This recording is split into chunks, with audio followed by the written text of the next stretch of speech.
Salam sejahtera, selamat berjumpa kembali melalui YouTube AB Ministry ini. Pada kesempatan kali ini kita bersekutu dengan firman Tuhan yang menjadi khotbah di Minggu 19 setelah Trinitatis, tanggal 23 Oktober 2022. Firman Tuhan yang menjadi khotbah kepada kita tertulis dalam 2 Timotius 2 ayat 1-13. Demikian pembacaan firman Tuhan. Panggilan untuk ikut menderita. Sebab itu, hai anakku, jadilah kuat oleh kasih karunia dalam Kristus Yesus. Apa yang telah engkau dengar daripadaku di depan banyak saksi, percayakanlah itu kepada orang yang dapat dipercayai, yang juga cakap mengajar orang lain. Ikutlah menderita sebagai seorang prajurit yang baik dari Kristus Yesus.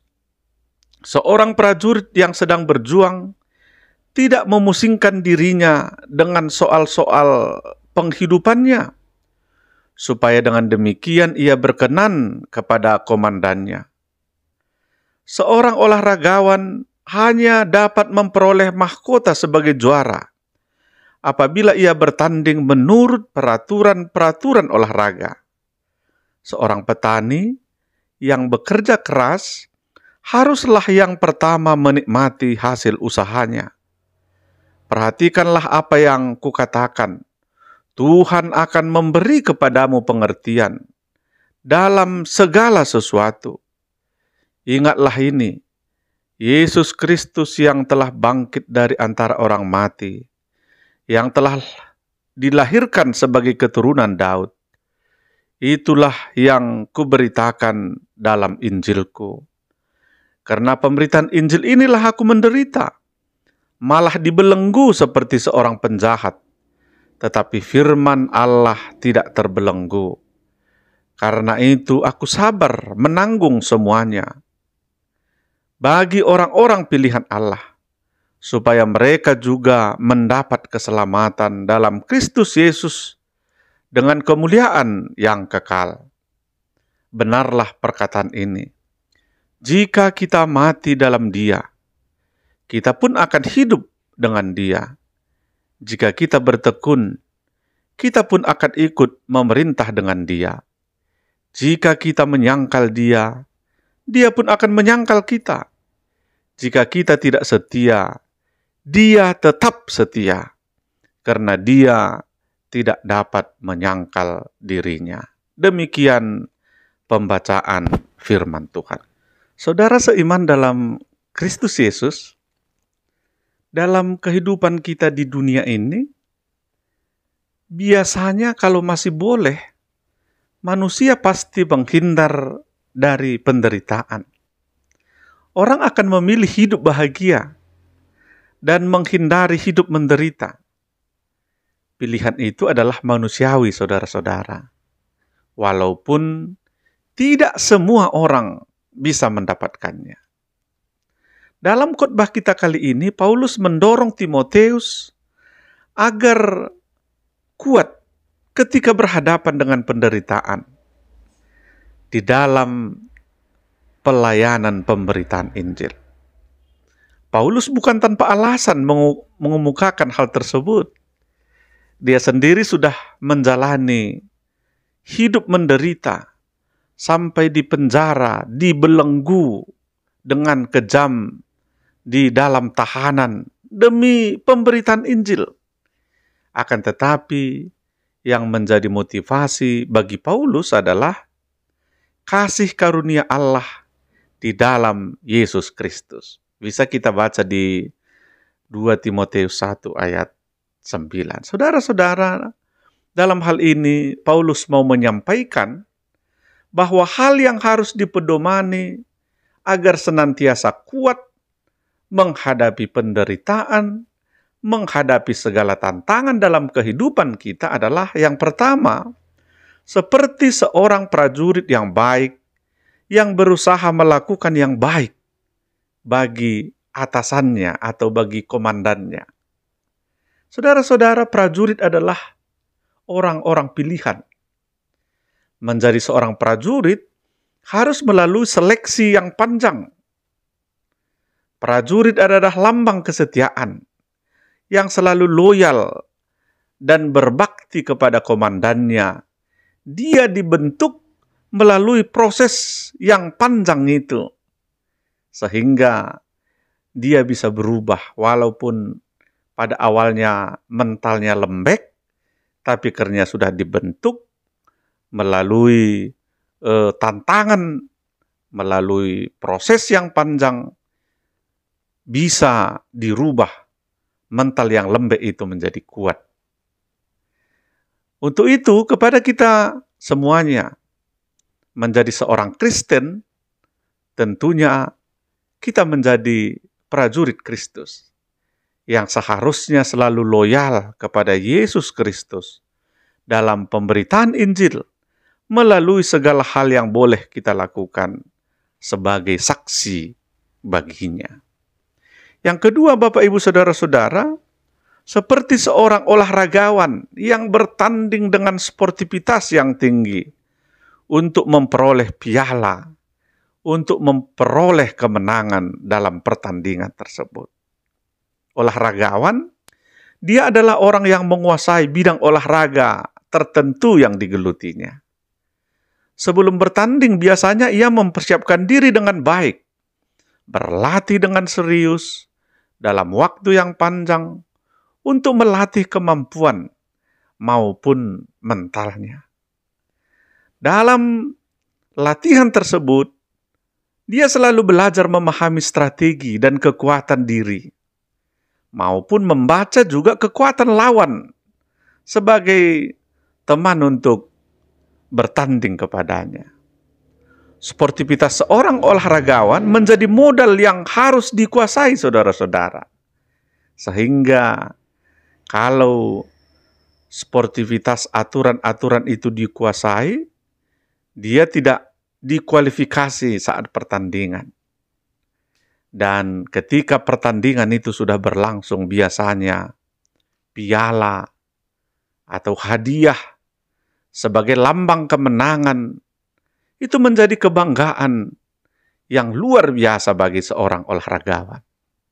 Sebagai seorang Kristen, sebagai anak-anak Tuhan, tentu kita sudah disediakan mahkota oleh Tuhan Yesus Kristus. Karena kita sudah ditebus dengan darah dan pengorbanannya. Sebagai orang yang sudah ditebus Kristus, maka kita seharusnya memahami strategi dalam pemberitaan Injil, memahami strategi dunia, sehingga pemberitaan Injil dapat dikumandangkan, dapat terus berlangsung di tengah-tengah dunia ini.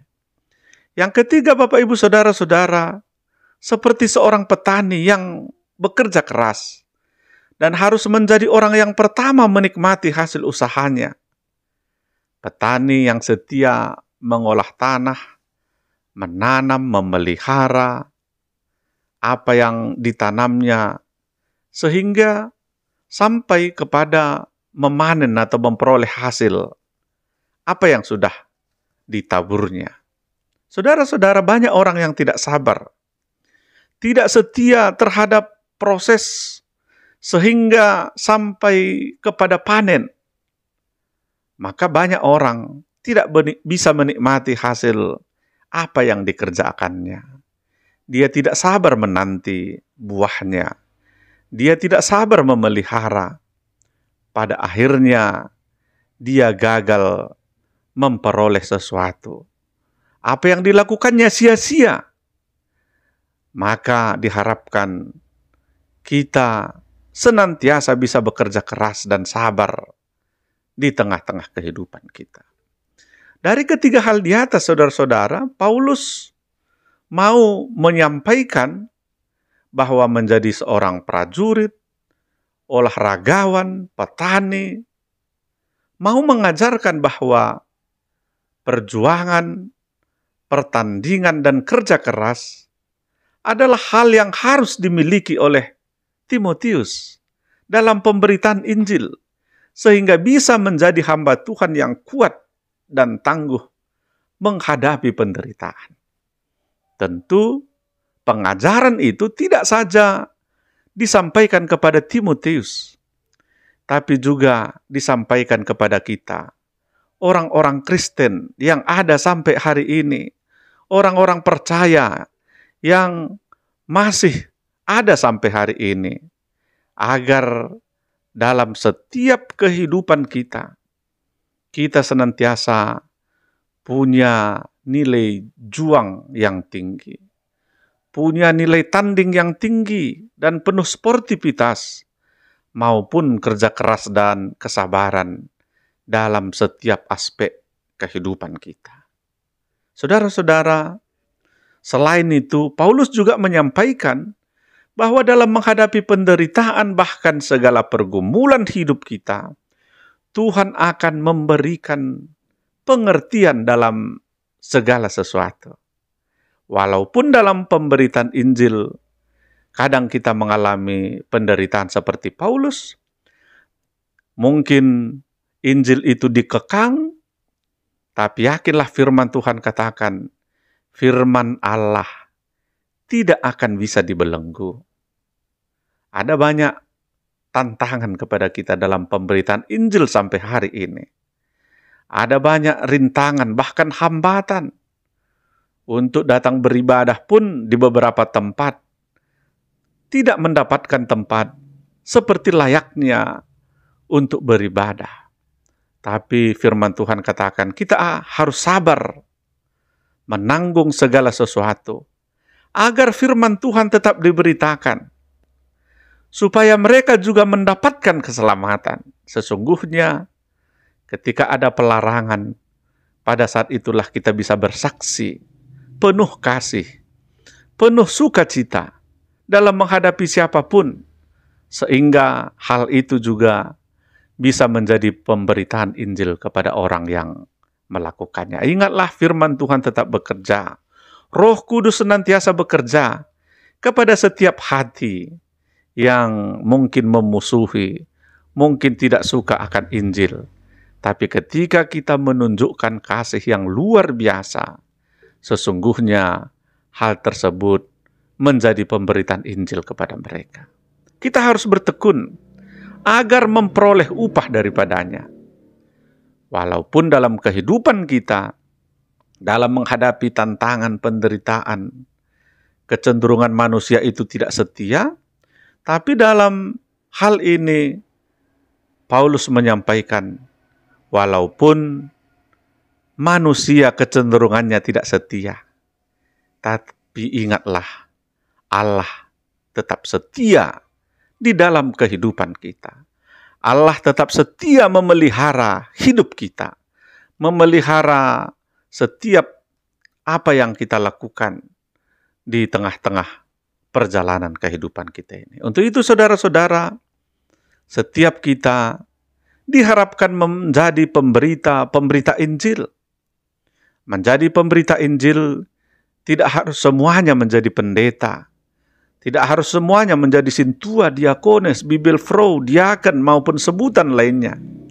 Akan tetapi, melalui setiap aktivitas kita, melalui setiap pekerjaan kita, kita boleh bersaksi sebagai orang-orang yang sudah menerima Injil dan mempraktekkannya dalam hidup penuh kasih dimanapun kita dipanggil. Biarlah itu menjadi sebuah pelayanan yang harus kita lakukan dengan sungguh-sungguh, dengan penuh kasih, sebagai bukti kita sudah menerima Injil dan meneruskannya melalui kesaksian hidup di tengah-tengah hidup kita.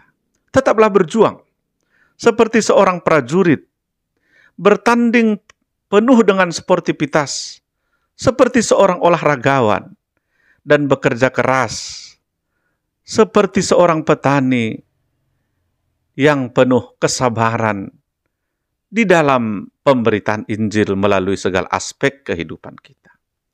Dan walaupun kita mengalami penderitaan karena Injil Kristus, ingatlah, Ia tetap setia. Dan pada saatnya Tuhan akan mengubah apa yang kita anggap sebagai penderitaan menjadi sukacita di tengah-tengah kehidupan kita.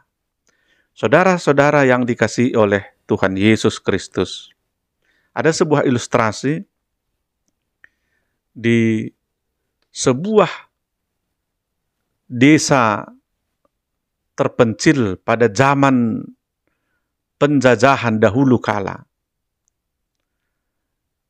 Di sebuah desa tersebut adalah seorang gadis disabilitas. Gadis disabilitas ini dia punya kekurangan karena kakinya pincang sejak lahir. Dia bertumbuh menjadi anak-anak dan pada akhirnya menjadi seorang anak gadis. Saudara-saudara, kakinya yang tidak sempurna, kaki yang pincang ini sejak lahir menjadi beban kepada dia. Menjadi beban kepada ayah dan ibunya. Ia kurang disenangi dalam pergaulan sehari-hari. Orang tuanya, bahkan si gadis ini sering mengalami penderitaan karena kekurangannya. Ia sering diejek. Dia sering tidak diterima dalam pergaulan hidup sehari-hari. Dalam pergumulan tersebut, dia sering mengeluh. Bahkan menyalahkan papa mamanya. Bahkan bisa menyalahkan Tuhan karena penderitaannya. Saudara-saudara, suatu hari datanglah penjajah ke desa-desa dan sampailah ke desa mereka dan membawa seluruh anak gadis di desa itu untuk dijadikan budak nafsu bagi mereka. Mereka dibawa sebagai tawanan dan tidak pernah kembali lagi kepada orang tuanya. Hanya si gadis disabilitas inilah yang tidak dibawa karena dia cacat. Saudara-saudara, pada akhirnya semua gadis di desa itu dibawa penjajah semuanya. Tinggallah seorang gadis disabilitas. Sebenarnya parasnya cantik, hanya kakinya saja yang cacat. Saudara-saudara, ternyata apa yang menjadi duka cita selama ini, menjadi penderitaan kepada dia selama ini berubah.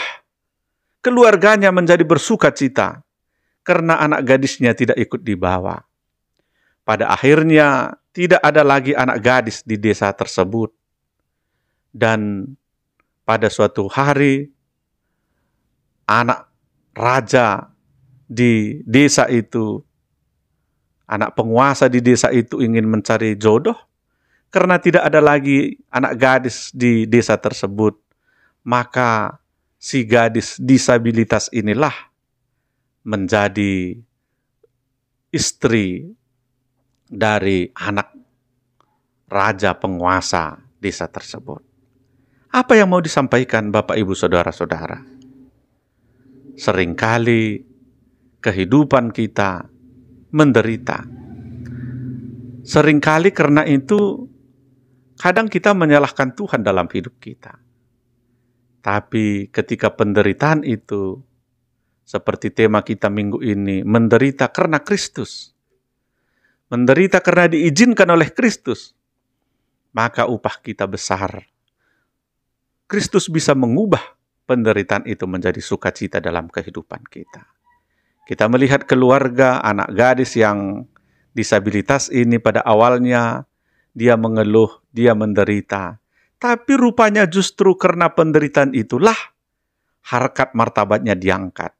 Dia tidak ikut dalam tawanan kepada penjajah itu.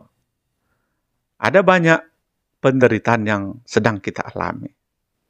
Tapi bersama Tuhan Yesus, Tuhan akan mengubahkan segala sesuatu menjadi sukacita dalam kehidupan kita. Tetaplah berserah kepada Tuhan. Tetaplah gigih hidup di dalam Tuhan. Maka segala penderitaan akan diubahkan oleh Tuhan menjadi sukacita dalam kehidupan kita. Amin. Kita berdoa. Terima kasih Tuhan atas firman Tuhan yang boleh kami dengarkan pada hari ini. Biarlah melalui pengajaran Paulus, kami juga bisa menjadi orang-orang yang gigih, orang-orang kuat dalam setiap penderitaan yang boleh kami alami. Dan biarlah itu semakin menguatkan kami di tengah hidup kami. Terima kasih Tuhan, berkatilah kami semuanya, berkatilah setiap orang yang mendengarkan firman Tuhan pada saat ini. Dalam nama Yesus Kristus, kami berdoa dan mengucap syukur. Amin. Terima kasih Bapak, Ibu, Saudara-saudara. Demikian penyampaian firman Tuhan kepada kita dalam kesempatan kali ini. Biarlah Bapak, Ibu semua diberkati, sehingga pada akhirnya kita bisa bertemu melalui channel ini. Kami meminta kembali, kalau ada Bapak, Ibu, Saudara-saudara yang belum subscribe, kami minta kesediaannya untuk subscribe, like, dan share video ini untuk memberkati banyak orang. Terima kasih, Tuhan Yesus memberkati kita semuanya. Shalom, juah-juah banta karina.